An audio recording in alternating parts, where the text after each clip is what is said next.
ఇక్కడ శుద్ధితో లేనప్పుడు మళ్ళీ వెంటబడ్డా ఈశ్వరుడు పుచ్చుకోవట్లేదు. ఇక్కడ శుద్ధితో ఒక తృణం ఇలా ఇస్తే, అందుకే అంటాడు ఆయన, ఒక్క చిన్న క్లాసు పెట్టాడు భగవద్గీతలో, నువ్వేమిస్తావురా నాకు, నీ బుర్రా యావదావర్తతే చక్రం యావతీ చ వసుంధరా తావత్వమిహ సర్వత్వం స్వామిత్వం అనువర్తయ.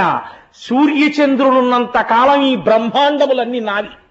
నేను సృష్టించిన ఐశ్వర్యం నా కటాక్షం లేకపోతే బియ్యం గింజల వరి మొక్క ఎక్కడి నుంచి వచ్చిందిరా? నేను ఇస్తే నువ్వు తిన్నావా, నువ్వు పెడితే నేను తిన్నానా? అయినా తింటా నువ్వు పెడితే. పత్రం పుష్పం ఫలం తోయం యోమే భక్త్యా ప్రయచ్చతి. ఓ చిన్న మాట పక్కనెట్టాడు. నేను దరిద్రుడనై నీ దగ్గర పుచ్చుకోను. పత్రం ఒక ఆకి తీసుకుంటాను, పుష్పం ఒక తుమ్మి పువ్వు ఇలా పుచ్చుకుంటాను, ఫలం ఒక్క పండి శబరి అయిపోతావు, తోయం ఇన్ని నీళ్లు పోయి పరమపదాన్ని ఇచ్చేస్తాను. కానీ ఒక్కటి మాత్రం ఉండాలి, యోమే భక్త్యా ప్రయచ్చతి. ఈశ్వర, ఇది నువ్వు నాకిచ్చింది నీకిస్తున్నాను, నేను నీకివ్వట్లేదని ఇలా వంచి తలయి పొంగిపోతాను. ఇలా ఎత్తి నేనిస్తున్నానని ఇస్తే ఓరి నాయనోయ్ ఎంత అల్లర్రోయ్ అనుకోవలసి వస్తుంది నేనంటాడు పరమాత్మ. శివుని శిరమున కాసిన్ని నీళ్లు చల్లి పత్తిరి సుమంతనెవ్వాడు పారవయిచ్చు, కామధేను వానింటి కాడి పశువు అల్ల సురశాఖ వానింటి మల్లె చెట్టు అంటారు. పరమశివుడి తల మీద ఇన్ని నీళ్లు చుక్కలు ఇలా చల్లి, వాడు అభిషేకం చేయలేదు, చల్లెట్టిలాగా ఇలా వెళ్ళిపోతూ బాగా చెప్పారండి. వాటర్ బాటిల్లో నీళ్ళు ఇలా చల్లారనుకోండి, ఏమిటండి ఆ పనుల అనం, శివుట ఇలా నీళ్లు చల్లేట టైం లేదా అభిషేకం చేయడానికి. ఇంకోటి ఇలా ఆకోటి కోసి ఇలా పారేసేట. ఆహాహా, ఏమి పూజ చేసి, ఎంత ఎంత ప్రీతిరా, నీళ్ళు ఇలా తీసుకుని ఇలా చల్లేవా నా మీద, ఎంత భక్తిరా. అంటే నిజంగా భక్తితో చల్లిన వాడికిట, ఒరే నేను నీకేమి ఇవ్వగలనరా అని కామధేనువుని తెచ్చి వాడి పెరట్లో కట్టేసి వెళ్ళిపెట్టాడు. ఇది ఈశ్వరుడు యొక్క లొంగుబాటు. రేపు కుచేలోపాఖ్యానంలో చూద్దురు గాని అసలు ఈశ్వరుడంటే దేనికి లొంగుతాడో, ఎటువంటి వాడికి లొంగుతాడో కుచేలోపాఖ్యానంలో చూద్దురు గాని. సరే, ఏ ఈశ్వరుణ్ణి మాత్రమే నమ్ముకుని పూర్వజన్మలలో ఆయన పాదములు పట్టుకున్నవారు ఎంత చిత్రంగా బతికేస్తారంటే మన ఊహకందదు. నేను నిడదవోలు షటిల్ చేసే రోజుల్లో తరచు చెప్తుంటాను, ఒక తల్లికి ల్యాబొరేటరీలో ట్రైన్లో ప్రసవం అయిపోయింది. ప్రసవం అయిపోతే ఆ తర్వాత వాళ్ళు వెళ్ళి ఎంతకీ రావట్లేదేమిటి ఈవిడని తలుపులు కొట్టారు. నిడదవోలులో రైలు ఆగిపోయిన తర్వాత ఆ రోజుల్లో నాతో షటిల్ చేసిన వాళ్ళందరూ కూడా ప్లాట్ఫామ్ మీద నిలబడిపోయాం. నిలబడిపోతే ఈవిడ్ని బయటికి తీసుకొస్తే ట్రైన్ ఆపేశారు. ఆవిడ ఏం చెప్పిందంటే, ప్రసవం అయిపోయింది, ఆ పిల్ల ఆ ల్యాబొరేటరీ తాలూకా హోల్లోంచి 2 పట్టాల మధ్యలో రాళ్ల మీద పడిపోతే ట్రైన్ వెళ్ళిపోయింది. తల్లి కదా, ఎంతైనా వదిలేలేరు కదా, పిల్లవాడిని ఎక్కడ పడిపోయాడో చూద్దామని పరిగెత్తారు. పరిగెడితే పాపం అక్కడ ట్రాలీ ఉంటే ట్రాలీ మీద తీసుకెళ్లారు వాళ్ళని తీసుకెళ్తే అంత దూరం వెళ్ళేటప్పటికి కొంతమంది హాకర్స్ ఉంటారు, వాళ్ళకి పర్మిషన్ ఉండదు, ట్రైన్లో అమ్మకూడదు. వాళ్ళు స్టేషన్కి బాగా అవుటర్లోనే రన్నింగ్ ట్రైన్లోంచి దిగిపోతుంటారు. ఒక వేరుశనక్కాయలు అమ్ముకునేవాడు బుట్ట పట్టుకుని నిడదవోలుకి బాగా అవుటర్లోనే కిందకి దిగిపోయాడు. బ్రాహ్మణగూడెం దాటుతుండగా దిగిపోయాడు. 4 అడుగులు వేసేటప్పటికి కాకులు అరుస్తున్నాయి. ఏమిటి సడన్ గా కాకులు అరుస్తున్నాయి, పావుందేమో అనుకుంటూ చూస్తున్నాడు. క్యార్ క్యార్ అని ఏడుస్తూ చంటి పిల్ల ఉంది. ఆ పిల్లకేం తెలుసు, రైలు వెళ్ళిపోయింది, ఇంతే పిల్ల తగలలేదేమి, రైలు వెళ్ళిపోయింది. ఆ పిల్లని తీసి వేరుశనక్కాయల బుట్టలో పెట్టుకుని నిడదవోలు స్టేషన్కి ఎదురొచ్చాడు వాడు.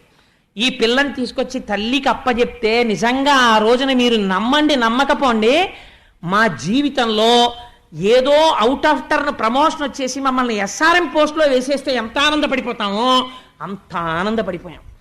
ఎందువల్ల అంటే ఆ బిడ్డ ఏమిటి, ఎక్కడో పడిపోవడం ఏమిటి, తల్లికి దక్కడం ఏమిటి, ఏం ఆశ్చర్యం నిజంగా. ఇప్పుడు చెప్పండి, ఈశ్వరుని యొక్క అనుగ్రహం ఉన్నవాడు ఎందుకు రక్షింపబడడు? మీకు చెప్పి రక్షించాలా?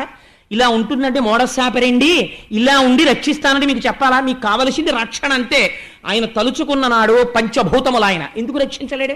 రక్షించగలడు. కొడుకు ఒక 3 నెలల తర్వాత హాస్టల్ నుంచి వచ్చాడు అనుకోండి, చొక్కా విప్పి బనీ నిప్పి అక్కడ పెట్టగానే తండ్రి చూస్తాడు, తల్లి చూస్తుంది. తల్లి చూడడం ఎలా చూస్తుందో తెలుసా అండి? ఏమిట్రా ఆ ఎడం భుజం మీద ఏంటి ఆ మచ్చ, నీకు పూర్వం ఉండేది కదే అని గబగబా వెళ్ళి ఆ మచ్చ ఏమిట్రా అని ఇలా ముట్టుకుని ఇలా నలిపి, మట్టా ఏమైనా మచ్చ వచ్చిందా అంటుంది. అప్పుడు లేని మచ్చ ఇప్పుడు ఎందుకు వచ్చిందని పరితపించిపోయి చూస్తుంది అమ్మ కొడుకు బనీ నిప్పగానే. ఆ చూడడంలో ఆనందం ఉంటుంది. అమ్మో నా కొడుకు నా కొడుకుని చూసుకుంటుంది అమ్మ. అలా ఈశ్వరుణ్ణి చూసేటప్పుడు ఏ రోజుకు ఆ రోజు కొత్తదనం కనపడుతూ పొంగిపోతూ ఉంటాడు భక్తుడు చూడ్డంలో. ఏది చేసినా ఎవరు చెయ్యాలండి? భగవానుడే చెయ్యాలి. అందుకే నేను తరచు చెప్తుంటాను, మన సనాతన ధర్మమునందు ఒక గొప్పతనం ఉంటుంది. మనకి పాపానికి ఫలితం ఇవ్వడానికి ఒకడు, భయపెట్టడానికి ఓడు, పుణ్యం చెప్పడానికి ఓడు, మళ్ళీ పుణ్యానికి ఫలితం ఇవ్వడానికి ఓడు, సుఖం ఇవ్వడానికి ఓడు, దుఃఖం ఇవ్వడానికి ఓడు, అంతమంది ఉండరు. ఒక్కడే ఈశ్వరుడు. కష్టం ఇచ్చినా ఆయనే, సుఖపెట్టినా ఆయనే, బాధ కలిగించినా ఆయనే. భయనాశనః అని విష్ణు సహస్రంలో ఆయనకి పేరు. భయాన్ని కల్పించిన ఆయనే, భయాన్ని నాశనం చేసిన ఆయనే.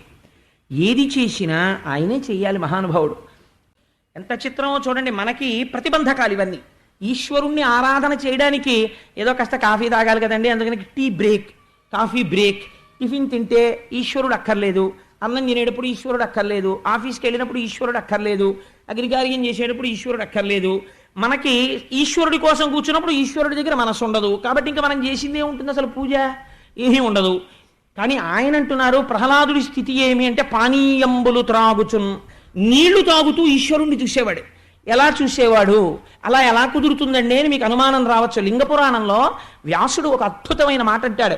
సంజీవనం సమస్తస్య జగత సలిలాత్మిక భవయిత్యుచ్యతే మూర్తిర్భవస్య పరమాత్మనః అంటాడు.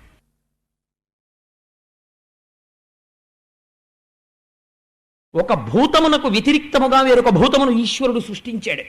అగ్ని ఈశ్వరుడి చేత సృష్టింపబడింది. అటువంటి అగ్ని తప్తం చేసి దాహం కలిగేటట్టు చేస్తుంది. ఈశ్వరుడి చేతనే నీరు సృష్టింపబడింది. ఈశ్వరుడి చేతనే సృష్టింపబడినటువంటి నీరు తాగుతుంటే ఈ లోపల కలిగినటువంటి తాపము చల్లారిపోయి ప్రాణములు నిలబడతాయి నీటి వల్ల. ప్రాణములు నిలబెట్టగలిగిన స్థితి నీటికి మాత్రమే ఉన్నది. ఒక ఆయన మూర్ఛ వచ్చి పడిపోయాడు అనుకోండి, నీరసం వచ్చి, ఆయనకి గబగబా తీసుకొచ్చి అన్నం తీసుకొచ్చి మొహం మీద కొట్టరు, నీళ్లు కొడతారు. ఆయనకి స్పృహ రాగానే తీసుకొచ్చి కాస్త కూర అన్నమో పప్పు అన్నమో పెట్టరు, కాసిన నీళ్లు పట్టిస్తారు. సంజీవనం సమస్తస్య జగత సలిలాత్మిక, నీటి రూపంలో ఉండి ఈశ్వరుడు బ్రతికిస్తున్నాడు. ఆ నీటి వంక చూడగానే మీకు ఆ కృతజ్ఞతాభావము కలిగి బ్రహ్మాండమునందు ఈశ్వరుడి చేత సృజింపబడినటువంటి జలములు ఈ ఈశ్వరుడి చేత సృష్టింపబడినటువంటి పిండాండమునందు ప్రవేశించి ఈ తాపమును చల్లార్చి దీనిని నిలబెట్టి శరీరం అద్యంకులకిది ధర్మసాధనం అంటాడు కాళిదాసు. ఈ శరీరము ధర్మబుద్ధితో ఈశ్వర కైంకర్యము చేసుకోవడానికి వీలుగా ఈశ్వరుడు నిలబెడుతున్నాడు అన్న భావనతో మీరు నీరు తాగారనుకోండి, అప్పుడు మీరు పానీయంబులు త్రాగుచు నీళ్లు తాగుతూ మీరు ఈశ్వరార్చన చెయ్యలేదు. ఇక్కడ మీరు రమిస్తున్నారా లేదా? అలా ప్రతి విషయంలో పానీయంబులు త్రాగుచున్, కుడుచుచున్, భాషించుచున్, హాస లీలా నిద్రాదులు చేయుచున్, తిరుగుచున్, లక్షించుచున్. శంకరాచార్యులు వారు అంటారు సౌందర్యలహరిలో, జపో జల్పశిల్పం సకలమపి ముద్రా విరచన గతి ప్రాదక్షిణ్యాక్రమణమశనాజ్జాహుతి విధి అంటారు. లోపల బ్రహ్మముతో నిరంతరము అనుసంధానమును పొంది రమించిపోతున్నటువంటి యోగి పురుషుడు చెయ్యెత్తిలా అంటే అది ముద్రైపోతోంది. ఆయన తింటే అగ్నికార్యం అయిపోతోంది, పడుకుంటే సమాధి అయిపోతుంది. నిద్రా సమాధి స్థితి సంచార పదయో ప్రదక్షిణ విధి స్తోత్రాన్ని సర్వాగిర యజ్జత్ కర్మ కరోమి తత్తదకిలం శంభో తవారాధనం అంటారు శంకర భగవత్పాదులు. లోపల ఈశ్వరుణ్ణి పెట్టుకుని వివేకానందుడు అంటాడు, పూజా మందిరంలో చచ్చిపోవాలని ఎందుకు కోరుకుంటావు? పూజా మందిరంలో చచ్చిపోవాలని కోరుకోకు. ఇక్కడ ఈశ్వరుణ్ణి పెట్టుకుని అంతటా ఈశ్వరుణ్ణి చూస్తూ ఈశ్వరుడు ఎందు పడిపో. అది నీకు మోక్షస్థితి. అంతటా ఈశ్వరుణ్ణి చూడగలిగినటువంటి లక్షణము రావాలి. అప్పుడు ఏది చేస్తున్నా పానీయంబులు త్రాగుచున్, కుడుచుచున్, భాషించుచున్, హాస లీలా నిద్రాదులు చేయుచున్, తిరుగుచున్, లక్షించుచున్, సంతత శ్రీనారాయణ పాద పద్మజుగళీ చింతామృతాస్వాద సంధానుండై మరచన్ సురారిసుతుడే. ఎంత గొప్ప మాట వేశారు చూడండి పోతన గారు. మనం మాట అంటాం, పూజలో కూర్చుని ఈశ్వరుణ్ణి మర్చిపోతాం. ఈయన లోకమునందుండి లోకాన్ని మర్చిపోయాడు. ఎవరు మర్చిపోయాడు అలాగా? ఆయన జన్మచేత బ్రాహ్మణుడు కాదు, తపస్సు చేసిన మహర్షి కాడు, లేకపోతే స్వయంభోమనువుల చతుర్ముఖ బ్రహ్మగారి యొక్క మానసిక సృష్టి కాడు. ఎవరైనా సురారిసుతుడే, ఒక రాక్షసుడి కొడుకు ఈ స్థితిని పొందాడు. సురారిసుతుడే తద్విశ్వమున్ భూవరా, ఈ విశ్వమును మరిచిపోయాడు. మరి దేని యందు రమిస్తున్నాడు? ఈ విశ్వమును నిర్మించిన విశ్వేశ్వరుడు యందు రమిస్తున్నాడు. అంటే మాయని విడిచిపెట్టాడు, మాయని దాటి పరబ్రహ్మమునందు రమిస్తున్నటువంటి మనస్సు కలిగిన వాడై ఉన్నాడు. అంటే తానే పరబ్రహ్మమై నిలబడ్డాడు. బ్రహ్మవిద్ బ్రహ్మైవ భవతి, ఈనాడు తానే బ్రహ్మమై ఉన్నాడు. ఇటువంటి స్థితిని ప్రహ్లాదుడు పొంది ఉన్నాడు. సరే, అందుచేత చామరం వేస్తాం మనం ఈశ్వరుడికి. చామరం ఎందుకు వేస్తాం చెప్పండి? చాలామంది తెలియక చామరం ఇటు పట్టుకుంటారు. అలా పట్టుకోకూడదు చామరాన్ని ఎప్పుడు కూడా. చామరం ఒకళ్ళు వేసి ఒకళ్ళకి ఇవ్వవలసి వస్తే దాన్ని పిడి పట్టుకునే హ్యాండిల్ పక్క వాళ్ళకి ఇవ్వాలి తప్ప చామరం తాలూకా వెంట్రుకల్ని పట్టుకోకూడదు. అవి వెంట్రుకలు. చామరీ మృగము అనబడేటటువంటి మృగము యొక్క వెంట్రుకలవి. అవి చిత్రం ఒకటి ఉంటుంది ఆ చామరీ మృగానికి. దాని వెంట్రుకలతో చామరం చేసి ఈశ్వరుడికి ఇలా వేస్తే ఎంత అలసిపోయిన వాడైనా సరే ఆయన అలసటంతా పోతుంది. ఒక్క చామరీ మృగం వెంట్రుకలతో విసిరితే. అందుకే ఈశ్వరుడికి సేవలన్నిటిలో గొప్ప సేవ ఏదో తెలుసా అండి? చామరం వీజయామి. ఆ చామరం వేయడమే గొప్పది. అంత అందంగా వెయ్యాలి ఆ చామరం వేసినప్పుడు. అందుకే అది ఇలా తగిలితే చాలు గాలి, కొన్ని కోట్ల జన్మల పుణ్యం. ప్రతి ఇంట్లో చామరం ఉండాలి అసలు.